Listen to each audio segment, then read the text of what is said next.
Hello friend, कैसे हैं आप। मुझे उम्मीद है कि आप सब अच्छे होंगे।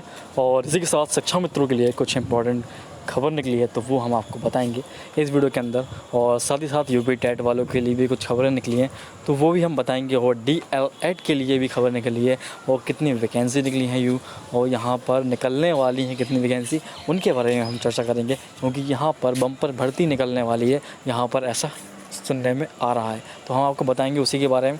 और इसी के साथ यहाँ पर सबसे पहले हम जान लेते हैं कि शिक्षा मित्रों के लिए क्या अपडेट आई है। और यहाँ पर मैं आपको बताना चाहूँगा कि सरकार बिल्कुल भी ध्यान नहीं दे रही है शिक्षा मित्रों की तरफ। तो यहाँ पर मैं आपको बताऊंगा कि लखनऊ दूरस्थ BTC शिक्षक संघ ने आरोप लगाया है कि प्रदेश सरकार के 4 साल के कार्यकाल के बाद भी शिक्षा मित्र की हालात यहाँ पर वैसे ही के वैसे हैं। और संघ के अध्यक्ष अनिल यादव का कहना है कि प्रदेश सरकार शिक्षा मित्रों के समस्याओं के निस्तारण पर ध्यान नहीं दे रही है। और साथ ही साथ मैं आपको बताना चाहूँगा कि उन्होंने ये भी कहा है कि भाजपा ने शिक्षा मित्रों से किया हुआ वादा भी पूरा नहीं किया है। और इसी के साथ यहाँ पर आपको बताना चाहूँगा कि इससे शिक्षा मित्र हताश हैं। उन्होंने कहा है कि पंचायत चुनाव की ड्यूटी में के दौरान संक्रमित होने से करीब 200 शिक्षा मित्रों की मौत हुई है, मतलब मृत्यु हो चुकी है। उन्होंने कहा है कि शिक्षा मित्रों के आश्रितों को भी 50 लाख रुपए मुआवजा और सरकारी नौकरी मिलनी चाहिए, क्योंकि उनकी ऑन ड्यूटी यहाँ पर मृत्यु हुई है शिक्षा मित्रों की, क्योंकि वो ड्यूटी पे थे और पंचायत में उनकी ड्यूटी लगी थी, जिस कारण वो संक्रमित हुए और फिर वे अपने जान से हाथ गंवा बैठे।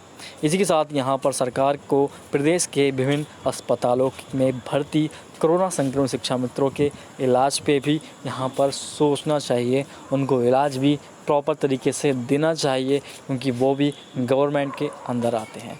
इसी के साथ यहाँ पर मैं आपको बताने वाला हूँ कि DL-ED की 2.83 लाख सीटों पर इस वर्ष भी प्रवेश की संभावना नहीं, क्योंकि यहाँ पर DL-ED 2.83 लाख सीटों पर अब वो संभावना थोड़ी दूर हटती दिखाई दे रही है, क्योंकि कोरोना चल रहा है। इस बीच सारी परीक्षाएं भी निरस्त कर दी गई हैं और यहाँ पर कोविड-19 को लेकर लॉकडाउन भी चल रहा है।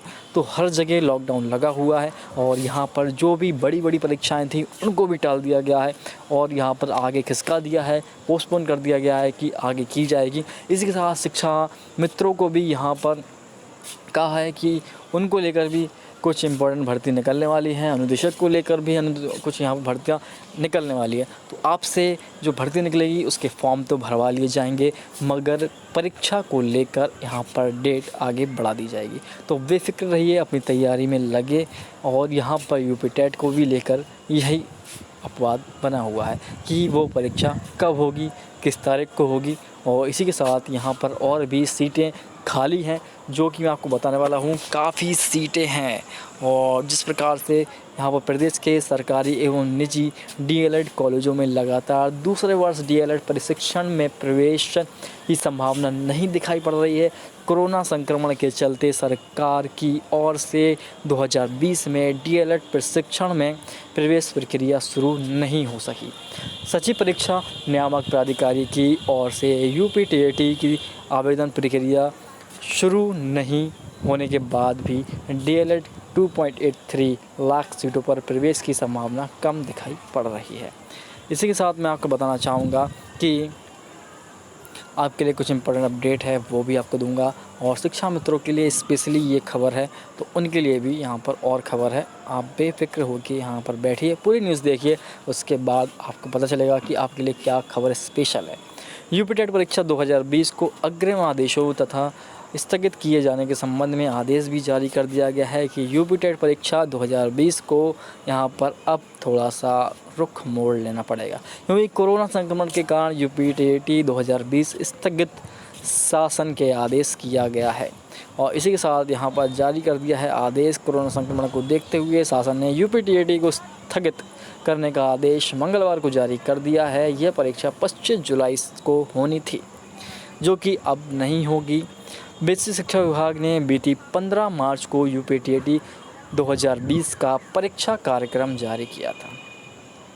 कार्यक्रम के मुताबिक UP-TET 2020 के आयोजन के लिए 11 मई को विज्ञापन प्रकाशित किया जाना था, परीक्षा के लिए ऑनलाइन आवेदन करने की तारीख 18 मई शुरू होना था। इस बीच कोरोना संक्रमण की दूसरी लहर के बढ़ते प्रकोप को देखते हुए सचिव परीक्षा नियामक प्राधिकारी प्रयागराज ने यूपीटीईटी को स्थगित करने का अनुरोध शासन से किया था। इसी के साथ अब ये आप लेटर देख पा रहे होंगे 11 मई 2021 का है। यहाँ पर परीक्षा को स्थगित कर दिया गया है। अब परीक्षा कब होगी आपको बता दिया जाएगा। इसी के साथ यहाँ पर शिक्षा मित्रों को क्या खबर निकली है उनके बारे में भी आपको बताना चाहूँगा। ये शिक्षा मित्र जैसे कि यहाँ पर आप जानते हैं कि किस प्रकार से दुखों का पहाड़ उन पे 4 साल से टूटा हुआ है और इसी बीच संक्रमण के समय पंचायत के चुनाव में ड्यूटी लगने के कारण 200 शिक्षा मित्रों की मौत भी हो गई। उनको मुआवजा भी नहीं मिल रहा है, उनको जो नौकरी है वो भी नहीं मिल रही है। तो सरकार से गुजारिश है कि उनको उनका हक नहीं मारे, उनको उनका हक दीजिए। और साथ ही साथ जिन शिक्षा मित्रों की इस समय अब नहीं है दुनिया में, तो उनको परिवार को सुरक्षित कीजिए कि उनका परिवार आगे चल सके, सुरक्षित हो सके। और इसी बीच शिक्षा मित्रों का जो वेतन आता है 10,000, उसको बढ़ाने की भी मांग की गई है। और यहाँ पर एसोसिएशन के माध्यम से जो भी खबर है आपको सोशल मीडिया के द्वारा अपलोड की जाती है, तो आप बेफिक्र रहिए। और यहाँ पर कोरोना संक्रमण के चलते शिक्षक पात्रता परीक्षा टीईटी 2020 जैसा कि स्थगित कर दी गई है, तो वो भी अब नहीं होगी। और इसी के साथ यहाँ पर शिक्षा मित्र हैं, उनको अनदेखा मत कीजिए, क्योंकि वो काफ़ी सालों से आपके भविष्य को बनाने में लगे हुए हैं और काफ़ी लोग उनसे पढ़ के गए हैं। ऐसा नहीं है कि सारे शिक्षा मित्र एक जैसे होते हैं। वैसे ही जैसे एक तालाब में एक मछली पूरे तालाब को गंदा कर सकती है, तो वही कहानी शिक्षा मित्रों के साथ भी हुई है। कुछ शिक्षा मित्रों की वजह से सारे शिक्षा मित्रों को यहाँ पर उस तालाब के अंदर ले लिया गया कि किसी को भी ज्ञान नहीं है, सब अशिक्षित हैं, कोई शिक्षित नहीं है। और फिर से उनको दोबारा परीक्षा कराने को कहा गया। अगर आप शिक्षित हैं तो आप परीक्षा दीजिए। और आपको पता है कि इस समय कितना कंपटीशन है कि यहाँ पर रेलवे की भर्ती ले लेते हैं, एनटीपीसी की भर्ती, जहाँ पर मात्र 35,000 पोस्ट के लिए 1.5 करोड़ फॉर्म भरे गए। तो आप सोच सकते हैं कितना कंपटीशन है। और फिर जाकर यहाँ पर कहा जाता है कि क्या 1.5 करोड़ लोगों में से 35,000 सीट हैं, 1.5 करोड़ लोगों ने फॉर्म भरे हैं, 1.5 करोड़ लोगों में से क्या 10 लाख लोग भी शिक्षित नहीं होंगे? बताइए, आपका कोई जवाब है तो दीजिए। तो इसी बारे में आपको बताना चाहूँगा कि शिक्षा मित्रों की तरफ थोड़ा ध्यान दीजिए।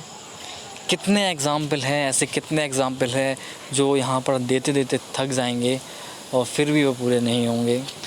बस इतनी सी गुजारिश है, जो उनको मिल रहा था वो मिलने दे। और जैसे ही उनकी जो वेतन है, जो उनकी नौकरी है वो ख़त्म हो जाती, तो ऑटोमेटिक ख़त्म कर देते। बस इतना प्रावधान लगा देते कि इतने साल तक आपको यहाँ पर, इसके बाद आपका कुछ नहीं होगा। मगर जब तक मिलता उतना तो मिलता, कम से कम उनके परिवार सुरक्षित रहता। जैसे कि दूसरे स्टेटों में है, तो वही चीज़ यूपी में भी लागू क्यों नहीं कर सकते? आप भी बताइए हमें, आपकी राय क्या है कमेंट करके। जो भी राय है आप हमें ज़रूर बताइए।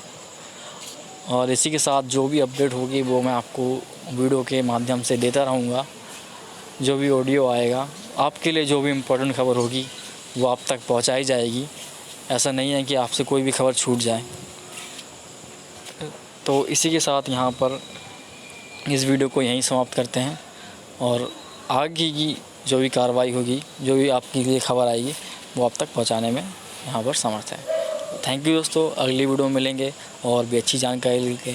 पल पल की अपडेट हम आपको ऐसे ही देते रहेंगे। जुड़े रहिए हमारे चैनल के साथ। एग्ज़ाम वे न्यूज़ को अगर आपने सब्सक्राइब नहीं किया है तो ज़रूर से उसको सब्सक्राइब का बटन दबा दीजिए। और यहाँ पर अगर आप शिक्षक भर्ती से रिलेटेड कोई भी जानकारी चाहते हैं तो वो आपको इस चैनल के माध्यम से उपलब्ध करा दी जाएगी। अगर आप शिक्षक हैं या आप शिक्षक बनना चाहते हैं या कोई भी परीक्षा देना चाहते हैं शिक्षक से रिलेटेड, तो आपको इस चैनल के माध्यम से जुड़ना चाहिए, क्योंकि ये आपको आपकी अपडेट देता रहेगा। थैंक